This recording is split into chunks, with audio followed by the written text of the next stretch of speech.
আসসালামু আলাইকুম। তোমরা যারা সেকেন্ড টাইম ভর্তি পরীক্ষা দেবে তোমাদের জন্য অত্যন্ত গুরুত্বপূর্ণ এই ভিডিওটা। সেকেন্ড টাইমে তুমি কিভাবে ভালো করতে পারো সে বিষয়ে তোমাকে পূর্ণাঙ্গ ধারণা দেবো এই ভিডিওতে। তুমি ফার্স্ট টাইমার ছিলে, ফার্স্ট টাইমে বিভিন্ন ভুলের কারণে হয়তো তোমার চান্স হয়নি। যাই হোক, আমি তোমাকে পূর্ণাঙ্গ ধারণা দিচ্ছি যে কিভাবে কোন কোন স্ট্র্যাটেজি ফলো করলে তুমি সেকেন্ড টাইমে ভালো করতে পারবে। আমি প্রথমেই তোমাদের একটা কথা বলে নেই, তোমরা যারা সেকেন্ড টাইম পরীক্ষা দেবে তোমাদের মধ্যে টু টাইপস অফ স্টুডেন্ট আছে। এটা কি রকম? ধরো, এক ক্যাটাগরি হচ্ছে যারা ইতোমধ্যে কোনো একটা জায়গায় ভর্তি আছে, যেমন জাতীয় হতে পারে, প্রাইভেট হতে পারে, বা অন্য কোনো পাবলিক ইউনিভার্সিটি হতে পারে, কিন্তু সে চাচ্ছে যে সেকেন্ড টাইম পরীক্ষা দিয়ে আরো ভালো জায়গায় যাওয়ার জন্য। আর এক ক্যাটাগরি হচ্ছে যারা এখনো কোনো জায়গায় ভর্তি হয়নি, সেকেন্ড টাইম পরীক্ষা দেবে এবং দেন চান্স পাওয়ার পর ভর্তি হবে। যাই হোক, সেই বিষয়ে বলছি না, তুমি কি কি বিষয় মাথায় রাখলে ভালো করতে পারবে সে বিষয় নিয়ে তোমাদের সাথে কথা বলবো। তুমি প্রথমেই দেখো কোন কোন ভার্সিটিতে তুমি সেকেন্ড টাইম দিতে পারছো।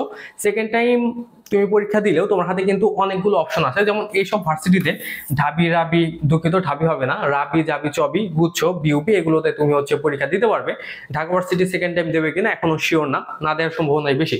তো যাই হোক, এখানে আমি তোমাদের বেশ কিছু ইন্ডেক্স রেখেছি, এগুলো তুমি যদি ভালো করে নোটিশ করো সেক্ষেত্রে তুমি ভালো করতে পারবে। যেমন আমি তোমাদের প্রথমে যে কথাটি বলবো সেটা হচ্ছে তোমাদের অবশ্যই ভুল থেকে শিক্ষা গ্রহণ করতে হবে। কি কি ভুল ছিল, এখন এইগুলো আমি যখন তোমাকে ব্যাখ্যা করে দেব তখন তোমার কাছে বিষয়গুলো বেশ ক্লারিফাই হয়ে যাবে। যেমন আমি এখানে যে তোমাকে বলেছি যে ভুল থেকে শিক্ষা নেওয়া লাগবে, বিষয়টা কি রকম?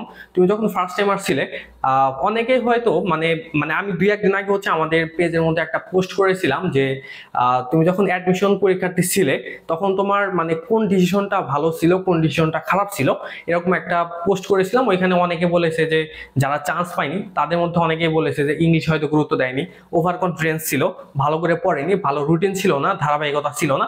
এই সব বিষয় বিভিন্ন মানুষ বিভিন্ন মতামত দিয়েছে। তুমি যদি একজন সেকেন্ড টাইমার হয়ে থাকো, এরকম তোমার হয়তো একটা গল্প আছে। যেমন এখানে হতে পারে তোমরা যারা সেকেন্ড টাইম পরীক্ষা দেবে অনেকের হয়তো ওভার কনফিডেন্স ছিল। কনফিডেন্স অবশ্যই ভালো, কনফিডেন্স ছাড়া আসলে ভালো কিছু করা সম্ভব না, চান্স পাওয়াটা আসলে কঠিন। কিন্তু কনফিডেন্স যখন তোমার অতিমাত্রায় হয়ে যাবে, একটা লেভেলের বাইরে চলে যাবে বা ব্যালেন্সের বাইরে চলে যাবে, তখন এটা তোমার জন্য হার্মফুল হয়ে যাবে।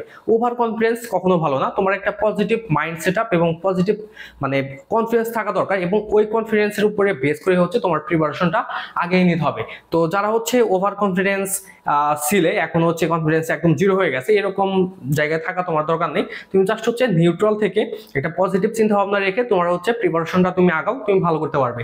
আর এখানে যে তোমার কি কি ভুল ছিল, এখানে এইটা এবং তোমার উইক পয়েন্ট বের করা, এই দুইটা আমি তোমাকে একসাথে বলি।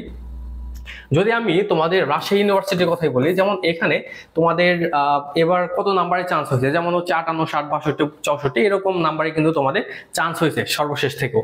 তো এখন বিষয় হলো যে রাজশাহীতে তোমাদের যে ইংলিশে 28টা প্রশ্ন হয়, এই ইংলিশের মধ্যে তোমাদের ম্যাক্সিমাম স্টুডেন্ট খারাপ করছে।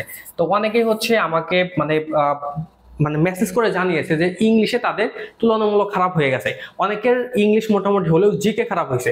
তো এরকম তোমার উইক পয়েন্ট গুলো বের করতে হবে। যে তুমি ভর্তি পরীক্ষা দিলা, জাবিতে দিছো, রাবিতে দিছো, যেখানেই তুমি পরীক্ষা দাও না কেন, ওই ভার্সিটিতে তোমার কোন সাবজেক্টের কোন কোন জায়গার মধ্যে তোমার সমস্যা হয়েছে ওইটা তুমি আইডেন্টিফাই করো। তুমি প্রয়োজন যেসব ভার্সিটিতে পরীক্ষা দিছো ওইগুলার প্রশ্নটা তুমি হাতে নাও, এবং ওই প্রশ্নের মধ্যে কোন কোন জায়গায় তুমি ভুল করছিলা, ওই সব জিনিসগুলো তুমি আইডেন্টিফাই করে এবং ওইগুলোর উপরে তুমি ভালো করে যখন করবা, জোর দিবা, তখন তুমি উইক পয়েন্টটা বের করে এবং ওইটার উপরে ভালো একটা প্রিপারেশন তুমি নিতে পারবা। এই বিষয়টা তোমাদের অবশ্যই মাথায় রাখতে হবে। আরেকটা কথা তোমাদের ডেফিনেটলি স্মার্টলি পড়তে হবে। স্মার্টলি পড়া কিরকম দেখো, আমাদের মাঝে এক ক্যাটাগরির স্টুডেন্ট আছে যারা প্রচুর পড়াশোনা করে, যেমন ধরতে পারো যে 12 ঘন্টা প্লাস বা 10 ঘন্টা প্লাস, অনেকে এর চাইতেও বেশি, কিন্তু চান্স হয় না। এটার রিজন অনেকের আসলে ভাগ্যের কারণে হয় না, তবে এখানে আরেকটা রিজন তারা স্মার্টলি পড়াশোনা করে না। ধরো একটা বই কিছুদিন পড়লো, মনে হলো যে না, আমার একটা ফ্রেন্ড তো অন্য বই পড়ে, বা আমি একটা জায়গায় শুনেছি যে এই বইটা বেশি ভালো, তো ওইটার উপরে শিফট হয়ে যাওয়া। বা ধরো এখানে আমি যেটা বলছিলাম যে স্মার্টলি পড়ার মধ্যে যেমন তোমার ধারাবাহিকতা মেইনটেইন করা অনেক বড় একটা ইম্পর্টেন্ট বিষয়। যেমন অনেকে ইংরেজি যে মুখস্থ অংশের আইটেমটা আছে এটা খুব একটা মনে রাখতে পারে না, এই কারণে তারা এই মুখস্থ আইটেমটা মনে করে যে ভর্তি পরীক্ষার শেষের দিকে গিয়ে পড়বো, তার আগে পড়তে চায় না, এবং এটার কারণে কিন্তু তারা খারাপ করে। যেমন তুমি যদি মুখস্থ অংশ ভালো না করো, তুমি কিন্তু কম্প্রিহেনশনও ভালো করতে পারবে না, কারণ কম্প্রিহেনশন তুমি রুলের কোনো স্ট্রাকচার দিতে পারবে না, এখানে তোমার সম্পূর্ণ ভোকাবুলারির উপরে তোমার এখানে ভালো করতে হবে। এই জিনিসটা তোমার ভালো করে মাথায় রাখতে হবে। তারপর এই যে এটা তোমার জন্য অনেক ইম্পর্টেন্ট একটা ইন্ডেক্স, সেটা ভার্সিটির প্রশ্নের টাইপ অনুযায়ী তোমার প্রিপারেশন নিতে হবে। ধরো আমি ধরলাম তুমি হচ্ছে জাহাঙ্গীরনগর ইউনিভার্সিটিতে সেকেন্ড টাইম পরীক্ষা দিচ্ছ। এখন জাহাঙ্গীরনগরে কোন টাইপের প্রশ্ন হয় এটার জন্য অবশ্যই তোমার কোশ্চেন ব্যাংক পড়তে হবে, এবং কোশ্চেন ব্যাংকটা এই কারণে পড়তে হবে যে কোন টাইপের প্রশ্ন হয়। আর এছাড়া তুমি তো একবার পরীক্ষা দিয়েছো, তুমি তো জানোই যে কিরকম প্রশ্ন হয়। ওই টপিকগুলো তুমি হচ্ছে খাতায় লিখবা। একটা বিশ্ববিদ্যালয়ে কোন কোন টপিক থেকে প্রশ্ন হয় সেগুলো খাতার মধ্যে লিখে ওই টপিকগুলোর উপরে একদম ধরো হচ্ছে ভরহদ্দ যেটাকে বলে, মানে A to Z সবকিছু হচ্ছে তুমি পড়বা। আর এখানে আমি তোমাকে আরেকটা মানে ভালো একটা উপদেশ দিই, সেটা হচ্ছে ইংলিশের মধ্যে তোমরা অনেক বেশি হচ্ছে রুল পড়তে যাও। ধরো হচ্ছে আমি right form verb, subject verb agreement, narration, voice, তুমি যেটাই বলো না কেন, এটার উপরে তোমরা অনেকেই আছো যারা হচ্ছে 30 থেকে 40টা, ইভেন অনেকে হচ্ছে 50+ রুল পড়ে। তো এতগুলা রুল পড়ে তো শুধু হচ্ছে তোমার সময় নষ্ট করার দরকার নেই, তুমি রুল অবশ্যই পড়া, রুল পড়ার দরকার আছে। মানে এখানে আমি তোমাদের যে কথাটা বলবো সেটা হচ্ছে অনেক স্টুডেন্ট আছে যারা হচ্ছে শুধু এই রুল পড়ার উপরে অনেক বেশি জোর দেয়, কিন্তু তারা হচ্ছে কোন জায়গায় জোর দেয় না জানো? অনুশীলন। তুমি যখন একটা টপিক পড়তেছো, ওই টপিকের যখন তুমি রুল বাই স্ট্রাকচার পড়তেছো, ওই স্ট্রাকচার বা রুলের চাইতে তুমি ওই রুল বাই স্ট্রাকচার অনুযায়ী কতগুলো হচ্ছে তুমি প্রশ্ন সলভ করতে পারো, এইটা হচ্ছে তোমার জন্য বেশি ইম্পর্টেন্ট। যেমন ভর্তি পরীক্ষায় তুমি যখন প্রশ্ন পাবে, তোমাকে কিন্তু বলবে না যে এটা হচ্ছে কোন রুলের মধ্যে পড়ে, তোমাকে মানে কিভাবে প্রশ্ন করবে, একটা রুল থাকবে, ওই রুল অনুযায়ী প্র্যাকটিসটা কিন্তু থাকবে, মানে হচ্ছে একটা প্রশ্ন থাকবে। তো তুমি যত বেশি প্রশ্ন প্র্যাকটিস করবা, তুমি কিন্তু তত বেশি আগায় থাকবা এবং তোমার মধ্যে ভালো করার একটা মানে সম্ভাবনা বেশি থাকবে। তো এই কারণে তোমরা অবশ্যই বেশি বেশি প্র্যাকটিস অনুশীলন করবা। আর এই যে এখানে আরেকটা কথা বলেছি, ধারাবাহিকতা, পরিশ্রম, তোমাদের মাঝে অনেকেই হয়তো আছে এখন উপলব্ধি করছো যে আমি যদি আরেকটু ভালো করে পড়তাম আমি হয়তো আরেকটু ভালো করতে পারতাম। হ্যাঁ, তো এই জিনিসগুলো তোমরা হচ্ছে মাথায় রাখবা। ধারাবাহিকতা তোমার অবশ্যই মেনটেন করতে হবে। কনসিস্টেন্সি রেখে তুমি যখন পড়বা, তোমার মধ্যে মানে ভালো রকমের সম্ভাবনা থাকবে যে তুমি ভালো করতে পারবে। আর এছাড়া তোমাদের পরিশ্রম তো লাগবেই। যদি তুমি মনে করো যে আমি ঘুমিয়ে কাটিয়ে মানে সময় পার করে দেবো, তাহলে তোমার সেকেন্ড টাইম দেওয়ার দরকার নেই, তুমি অন্য কিছু করো। তোমার এখানে পরিশ্রম দিতে হবে। ইন্ডাস্ট্রি মানে একটা প্রবাদ আছে না, ইন্ডাস্ট্রি ইজ দ্য কি অফ সাকসেস, মানে পরিশ্রম তোমার অবশ্যই করতে হবে, আদারওয়াইজ তুমি কিন্তু এখানে ভালো করতে পারবে না, বিষয়টা মাথায় রাখবে। ইংলিশ অনুশীলনের কথা বলেছি, আর এইখানে তোমাদের একটা ওয়ার্নিং দিয়েছি। ওয়ার্নিংটা হচ্ছে এই যে তোমাদের মধ্যে সেকেন্ড টাইমার যারা আসো, তোমাদের মাঝে যেরকম সেকেন্ড টাইমাররা কি হবে, সাকসেস হবে, সেরকম ভাবে কিন্তু সেকেন্ড টাইমাররা ফেলারও হবে।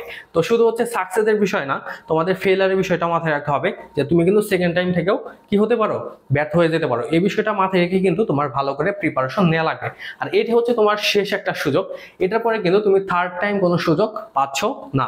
এই কারণে তোমাদের যদি কোনো কিছু করা থাকে, এইবারই তোমার হচ্ছে ভালো কিছু করতে হবে। আর তোমার অন্যান্য বন্ধুরা যখন চান্স পায় আর তুমি যখন হচ্ছে সেখানে চান্স না পাও, তাহলে তুমি চিন্তা করে দেখো এখানে তোমার আসলে মানে কতটা প্যাথেটিক একটা বিষয় বা দুঃখজনক কিন্তু একটা বিষয়। তুমি যতটাই হচ্ছে মানে একজন মানুষের সামনে ভালো করে কথা বলো বা যেভাবে চলো না কেন, তোমার একজন ফ্রেন্ড যখন চান্স পাবে আর তুমি যখন চান্স পাবে না, তোমার ভিতরে কিন্তু একটা তীক্ষ্ণ একটা বেদনা কিন্তু থেকেই যাবে। এই বিষয়টা কিন্তু তোমার মাস্ট তোমার মাথায় রাখতে হবে, এবং এগুলো মাথায় রেখে কিন্তু তোমার একটা ভালো প্রিপারেশন নেওয়া লাগবে। হ্যাঁ, আর এখানে তোমাদের মানে সর্বশেষ আর একটা কথা বলছি, সেটা হচ্ছে আমাদের কিছুদিন পরে হচ্ছে কোর্স শুরু হবে সেকেন্ড টাইম। তোমরা চাইলে এখানে অ্যাডমিট হতে পারো। আর তোমাদের এখানে আরেকটা আমি সুখবর দিচ্ছি, সেটা হচ্ছে লাস্ট ইয়ারে আমাদের শুধু রাজশাহী ইউনিভার্সিটি ইউনিটে আমাদের ব্যাচ থেকে প্রায় হচ্ছে আমাদের ফেসবুকে পোস্টও করা আছে, প্রায় হচ্ছে 135 না 140+ স্টুডেন্ট হচ্ছে রাজশাহী ইউনিভার্সিটি তে শুধু হচ্ছে চান্স হয়েছে, রাজশাহী ইউনিভার্সিটি এ ইউনিট, অবাণিজ্য, এইগুলোতে। আর অন্যান্য ভার্সিটি তো আছেই। তো আমাদের ওভারঅল লাস্ট ইয়ারে মনে হয় মোস্ট প্রবাবলি হচ্ছে 170+ স্টুডেন্ট হচ্ছে ভার্সিটিতে চান্স পাইছে। এখানে আমি ব্যাচ নিয়েছিলাম জাহাঙ্গীরনগর, রাজশাহী, এইগুলোর উপরেই। যাই হোক, তো তোমরা চাইলে আমাদের সাথে অ্যাডমিট থাকতে পারো। অবশ্যই তুমি হচ্ছে এখান থেকে ভালো একটা সাপোর্ট পাবে, যে বিশ্ববিদ্যালয়ে যেরকম মানে প্রশ্ন প্রয়োজন হয় সেগুলো তুমি আমাদের এখান থেকে পাবে। আর সেকেন্ড টাইম নিয়ে আমি তোমাদের বেশ কিছু বিষয় নিয়ে আলোচনা করেছি। তারপরে তোমাদের যদি কোনো প্রশ্ন থাকে সেক্ষেত্রে তোমরা হচ্ছে আমাকে কমেন্ট করে জানাবে।